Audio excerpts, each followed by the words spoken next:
KG, thank you very much for joining us today. Firstly, congratulations on 50 test matches. You'll be playing in your 50th in the next match.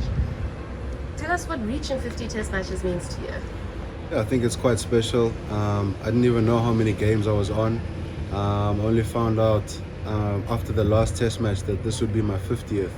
It kind of just goes by without you really noticing it. It's something special for me. I've always wanted to represent my country, and this is definitely it's a personal milestone, and it's one that I'll hold dear to my heart.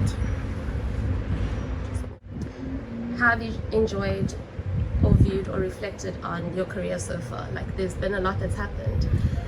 What are your thoughts? Yeah, there's been a lot of ups and downs, and it's definitely challenging to keep a good performance going for a long amount of time, and also navigating your way through the lows. I think that's quite tough, and then the external pressures that can influence your game and also influence the team space. Those are things that you have to deal with, and what you constantly get better at dealing with.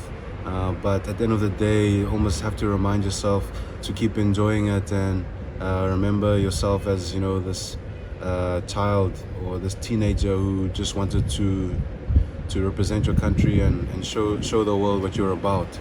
You've been through squads with so many different massive names for South African cricket. What are some of the things or what have you learned collectively from just each generation as they've gone by? Yeah, it's been an honor and a privilege to play alongside some of those big names.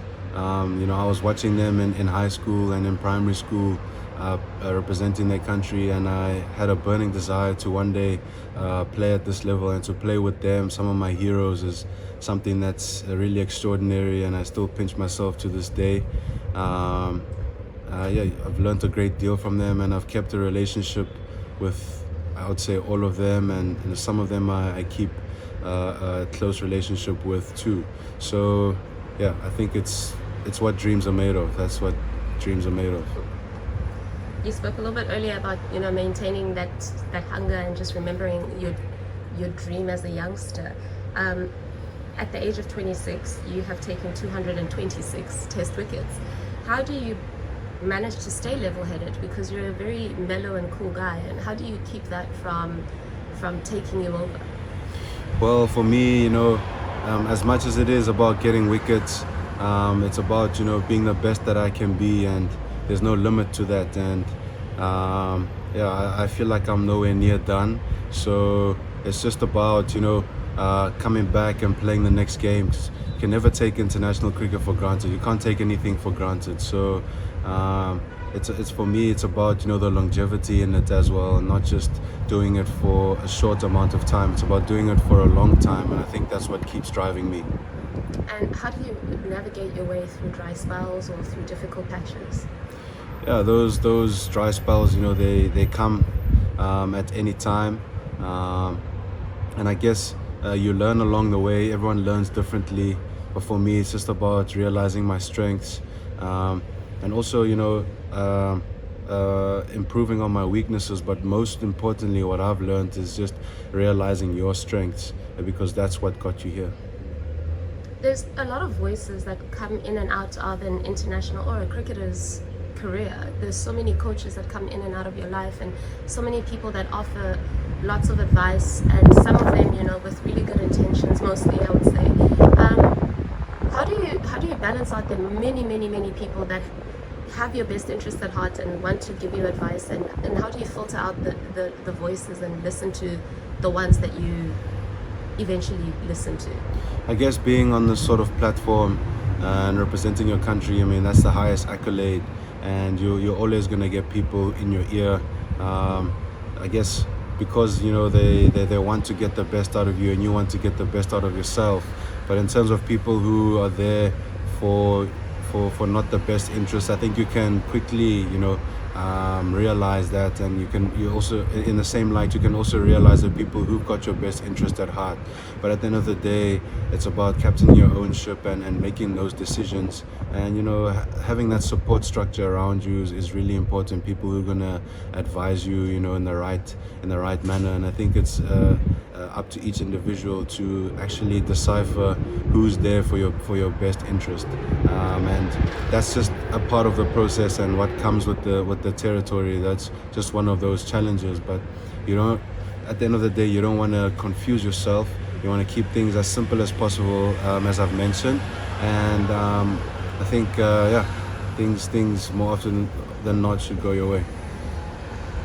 Do you have any games that stand out in these last 50? Any particular moments, whether it was your own or a moment that belonged to someone else, that just really stood out for you throughout your time in this test team? We've seen some amazing performances from individuals, amazing performances from a team perspective. But I do think that for me, the tours that stand out was when we toured to India in 2015 or 16, and we actually were the first men's ODI team to actually beat India away from home, South African team that is. And also when we went to Australia in 2016, where a lot of our players were kind of retiring, and we really had to dig deep, and we ended up winning the series away from home 2-1. And Australia is a big test match for us. I think those two series is actually make the most impact for me in my career. What is it about Test cricket that sets it apart from every other format for you? It tests you in every sort of way. It tests you mentally, it tests you from a skill perspective, and it tests your longevity. So it's kind of like life, and it ebbs and it flows, and it always finds a way to challenge you, you as a team and you as an individual. Whether someone is batting on 100 or someone is approaching 100, and it's basically, or maybe your team is up against it and you have to do something miraculous with the ball, something miraculous with the bat. But the rewards are, I guess, much sweeter because you invest more of your energy for a longer period of time in variable conditions, which constantly change. Sometimes you're on the back foot, sometimes it's very seldom that you have a flawless test match. There's always some challenge that's going to come your way. So that's what I feel sets Test cricket apart from any other format. It's like life. This format also takes a massive physical toll on the body. Is there a different way that you approach a test series in terms of preparing your body? Do you work out a certain different way, or is it pretty much the same for you? I guess when you do play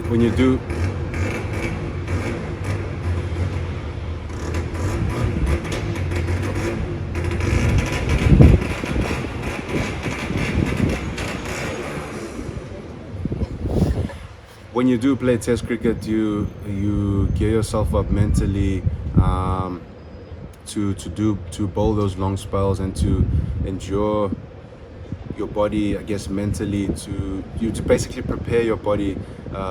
You prepare yourself mentally to put in the extra yard and to keep a high intensity for a longer period of time. But also from a scientific point of view, the game has become much more professional. You've got fitness trainers and strength and conditioning routines that are put in place so that players can actually give themselves the best chance of actually enduring a high intensity for a longer period of time. So people are employed to make sure that you can gain those extra 1%ers. But mentally, I think it's up to the individual to actually prepare themselves for those long testing times. You're in your 5th test bubble. Bubble life has become life as we know it for athletes nowadays. Because of the length of time of each format, of this particular format, how have you experienced life in a test cricket bubble? and how much are you looking forward to the end? Hopefully someday soon. Yeah, the bubbles are definitely not sustainable. It's something that every cricketer and every media and management personnel could agree with. We are still human beings, and we would still like our freedom.